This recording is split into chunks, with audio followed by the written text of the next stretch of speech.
Well, by the title of this video, you might be wondering if this is going to be my incel manifesto or something like that, but I assure you I have a point here. And I want to start by watching a clip of gymnast Caitlin Ohashi. Now, I want you to focus on her teammates in the back. Okay, so here she is. She's about to start. Now look at her teammates in the back. They're back there. Now they're cheering. Okay. Oh, you see that? Look at that. Okay, I'll skip forward. Now look at this. Look at the women in the back. They're doing her routine. Watch. See, hands up. Look, they're all doing it. Every single one. They don't have to do that. They could just stand there and cheer. But instead, they decided to follow and replicate her exact moves and do the routine with her. This instinctive reaction is what I want to focus on. This copycat behavior is inherent to femininity. There's a oneness, an empathic connection between them, that she is them and they are her. You know, a cynic might call this zombie-like behavior, or someone might call it being an NPC.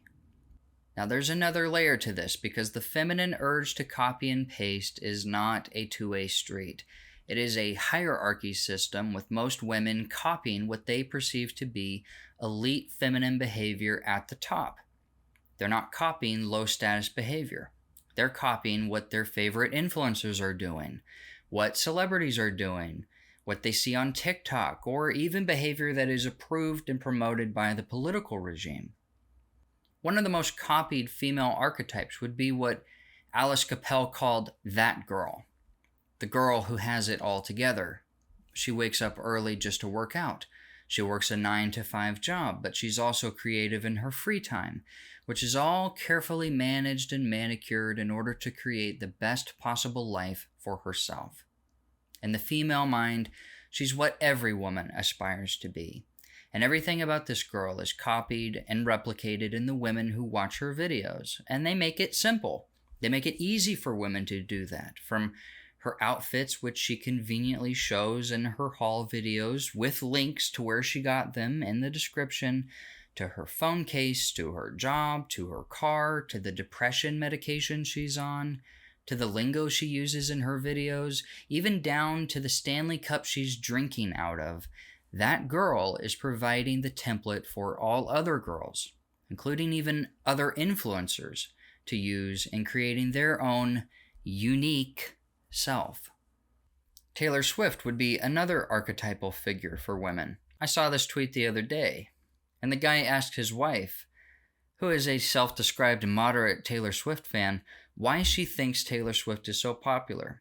And her response was that she's a 32-year-old woman who acts like a 16-year-old girl in a world full of 32-year-old women who act like 16-year-old girls.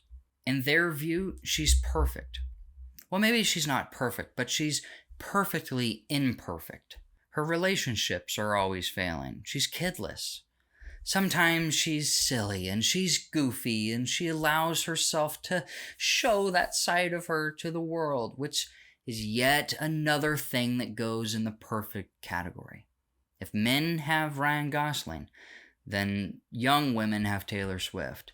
She's literally me, says all of her fans.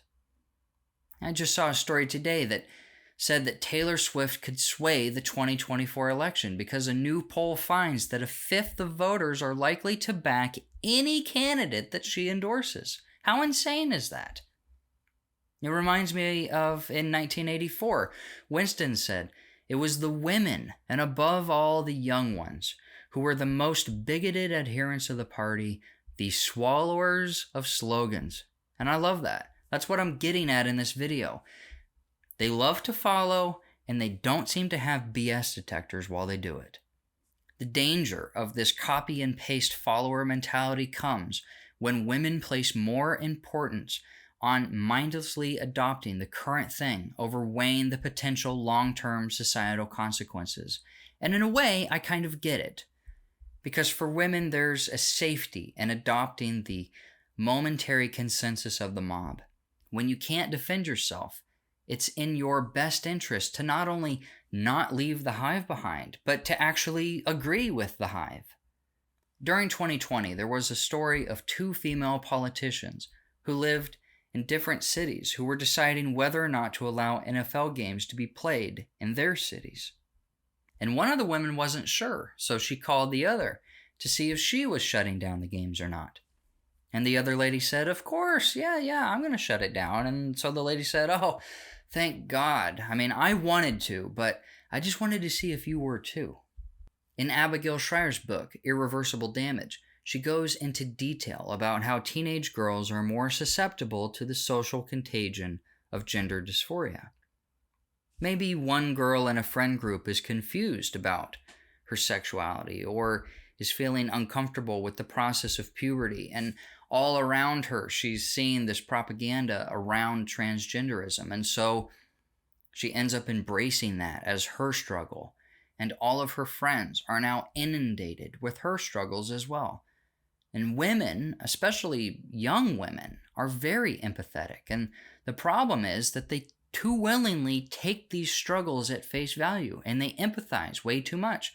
And as I've pointed out, women act collectively, and they think collectively. Their periods sync up, for God's sake.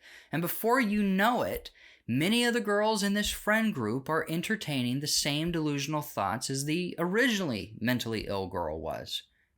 And then that girl starts gender-affirming treatment, which many girls can get within 2 weeks of seeing a therapist.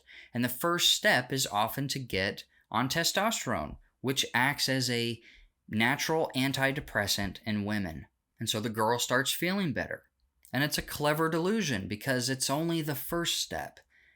There's only one mutilating surgery after the other awaiting her. But in that moment, it feels right. It does feel affirming, and it feels like she made the right choice. And for her friends, it's a sign that they should go ahead and act on those same thoughts that they mysteriously had as well. And so, as Abigail points out, this is how you get an entire friend group turning trans. And at the root of it is this female collective hive mind that I'm talking about. This is why TikTok, which is a female-dominated app, is so influential on young women.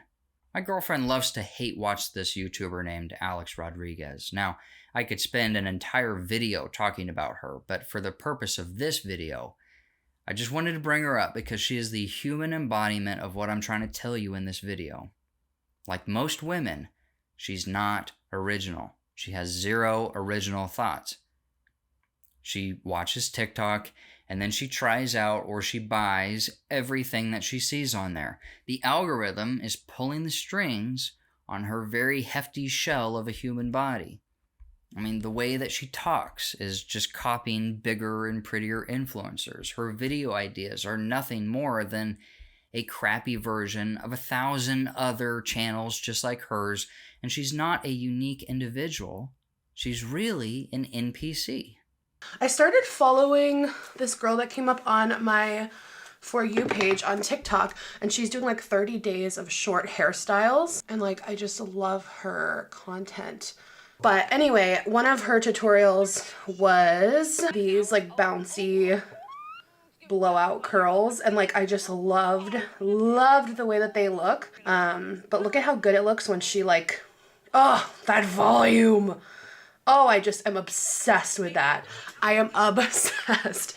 I'm sure there's 100 different reasons for it, but a huge percentage of women seem to be defenseless against turning into NPCs. It's why the dating scene is so bad. Most men are conservative, and most women have completely bought into what the left is selling. Jay Burden wrote this great article earlier this month about what leftism and really what is bioleninism offers to people outside of monetary compensation. These people aren't getting paid by the system, but nonetheless, they're still ardent sycophants, so they must be getting some benefit. And Burden calls this social and emotional patronage. And I don't know what the susceptibility to this is when you split it between the sexes, but it has to be more female than male, and by a lot too. Last thing I'll show you is Rule 15 from Academic Agents 59 Theses. The disorganized masses are passive, feminine, and easily manipulated in all times and all places. There's a reason he put feminine there, because it's an uncomfortable reality about women. More than any other quality, they really are followers. We can lie to ourselves about their strengths or their abilities, but at this point it cannot be denied that they are extremely susceptible. And in particular, they're extremely susceptible to believing in BS. There's a reason they were called wives' tales and not husbands' tales. Anyways, that's all I've got for today. I'll let that percolate around your mind for a bit, and I'll see you guys in the next video. Peace. Oh, that is so voluminous. Oh, look when I flip it on this side.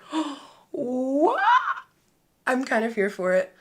I think it's fun and cute and like flirty for like a little romantic date night. If you had on like some nice glam and a cute outfit, I don't know. I think it's fun.